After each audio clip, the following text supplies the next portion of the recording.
Hello everyone and welcome to today's video. Today I'm going over an article from the Bangor Daily News that addresses a very interesting question about incoming Democratic Representative Jared Golden. And article primarily looks at a lot of allies close to Representative Golden, but it starts to get into the discussion of the 2026 governor election in the state of Maine. And I'll be getting onto that later on in the video, but first I'm going to read through the article, starting with, there were hopes of reflections from U.S. Rep. Jared Golden on his political future after winning his election back in early November in the 2nd Congressional District. He said, quote, "I've won 4 elections and people can reach their own conclusions," Golden said. "I got more votes than the competition." But friends and colleagues are much more open about discussing what is next for Golden after he serves 2 more years in Congress, and the conclusion is nearly unanimous. Democrats should view him as the ideal candidate to succeed Janet Mills, the governor of Maine, in 2026. "I've told Jared I'm worried that the Democrats will nominate somebody who can't win statewide," said Taylor Asson, an attorney from Falmouth who is friends with Golden. And he said, quote, "What I do feel pretty confident about is I think if he runs, he wins the nomination and he's going to be the next governor." That nods to the fact that Golden has frustrated fellow Democrats by opposing a lot of President Biden's policies on issues including student loan relief, refusing to endorse Vice President Kamala Harris before she lost to President-elect Trump in the November 5th election, and arguing that the nation's institutions would stand up to a second Trump presidency.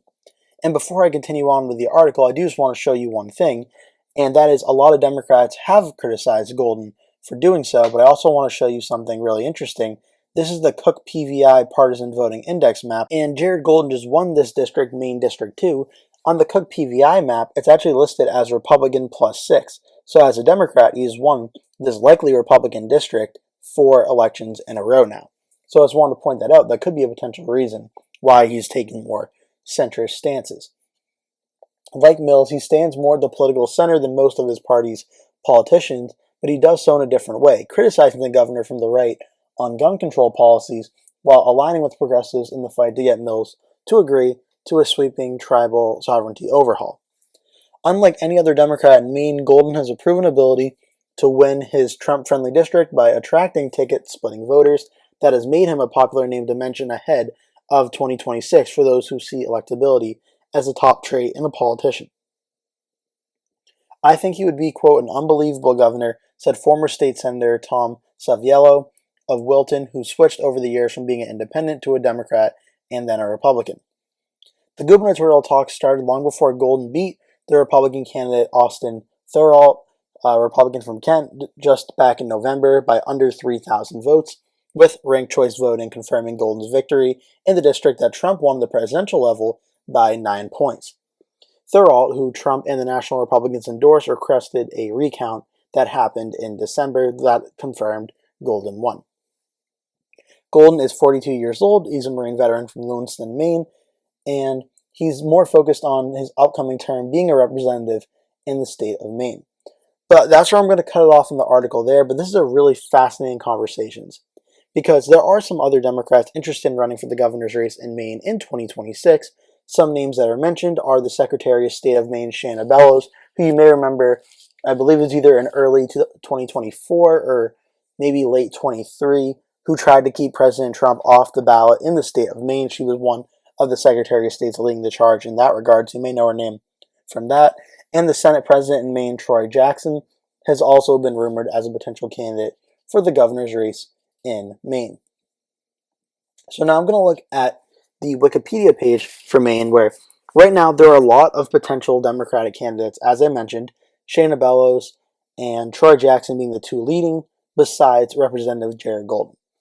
Golden's interesting because Maine, despite being the connotation of being a very safe Republican state, when you look closely at it, it's really not like that too much right now. Maine voted in the 2024 presidential election for Kamala Harris 52%, Donald Trump 45%.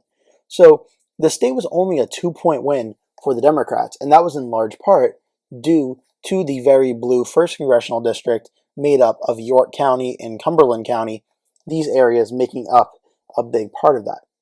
Harris won big in Cumberland County, 67% to 31% over Donald Trump, and in York County, Harris won 54% to 44% over Trump. But it was a 7-point win statewide, where the 2nd congressional district did go for Donald Trump. And if you want to look at the House map, you'll see up in Maine's 2nd district, Jared Golden won 50.3% to 49.7%. So he won a Republican plus 6 district in a very, very close election where Donald Trump won this district. And it got me thinking about a very fascinating conversation about this governor's race. Because Republicans have shown some potential in Maine in recent elections. However, the Republican bench doesn't have as many notable, high-profile names. Some people who have expressed interest is the nephew of former U.S. President George H.W. Bush. There's Jason Levesque, former nominee for Maine's 2nd congressional district, as well as Bruce Poliquin, very similar. He ran for U.S. representative as well. Maybe Austin Thurl run again. But there aren't many high-profile, notable Republicans that have run statewide and won who could potentially be running for this race. The Democrats have the opportunity of having potentially 3 of them. But what makes it really interesting is Jared Golden. Because Jared Golden could run for re-election in 2026, or he could run for governor. But what's really interesting here is, and something that might give the Democrats worry, is Jared Golden's more middle-of-the-pack stances on a lot of issues probably has frustrated a lot of Democrats in Washington. But if he does decide to run for the governor's race, that will leave Maine's 2nd district open.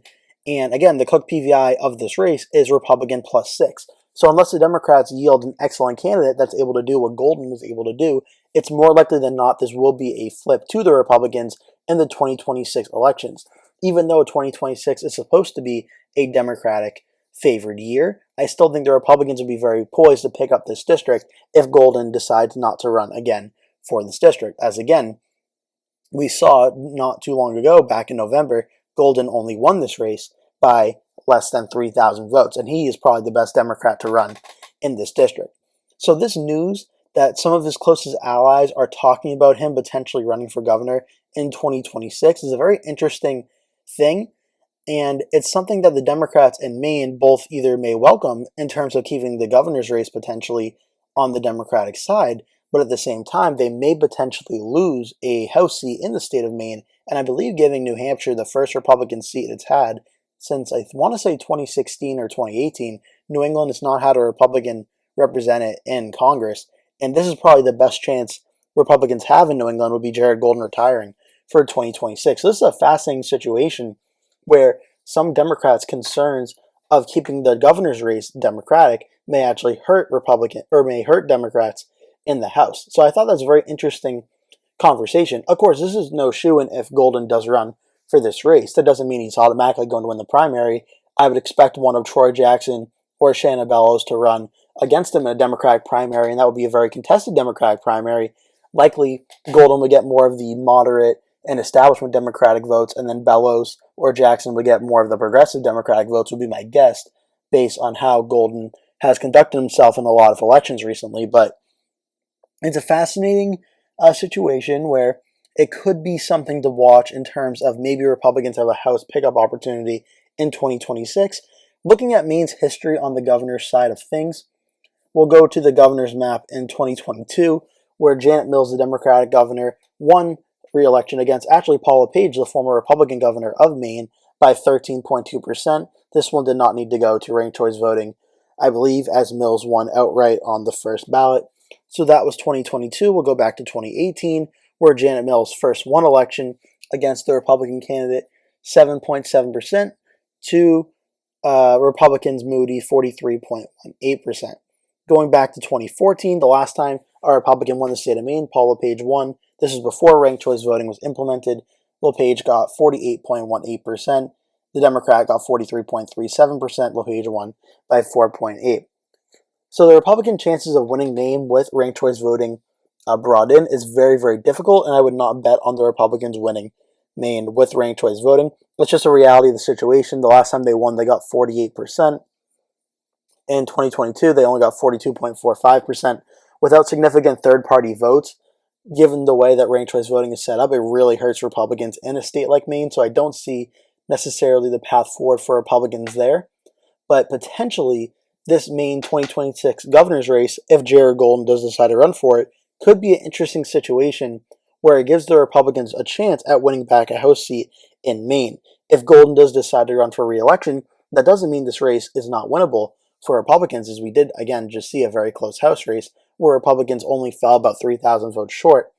But it would be a lot easier for the Republicans to win if Golden were not running. So I thought this was a very interesting video in terms of election strategy and what Jared Golden, the Democratic representative, decides to do, because this very well could go from a very close House race that could flip Republican in 2026 to a potential Democratic governor hold in 26, but almost a guaranteed Republican flip in the House. So I wanted to do this video. I thought it was interesting, and I'm interested to hear your comments below if you thought this video was interesting as well, and what your thoughts are on this. Hope you enjoyed this video. If you did, make sure to give it a like and click subscribe, and make sure you tap the bell icon to get notified when I post a new video every single day. Thank you so much for watching. Hope to see you in a future video. That will do it for today's video. Thank you so much for watching. If you enjoyed the video, please remember to give it a like. And if you really liked it, please remember to click the subscribe button. And make sure you turn post notifications on so you always get notified when I post a new video. That way you never miss one. Also, please remember to share this video with your friends and family if you really like the video. And remember to stay tuned, because I'll be posting at least one video every single day leading up until Election Day, so I'd really appreciate it if you keep coming back and watching those videos. Thank you so much for watching, and I hope to see you in a future video.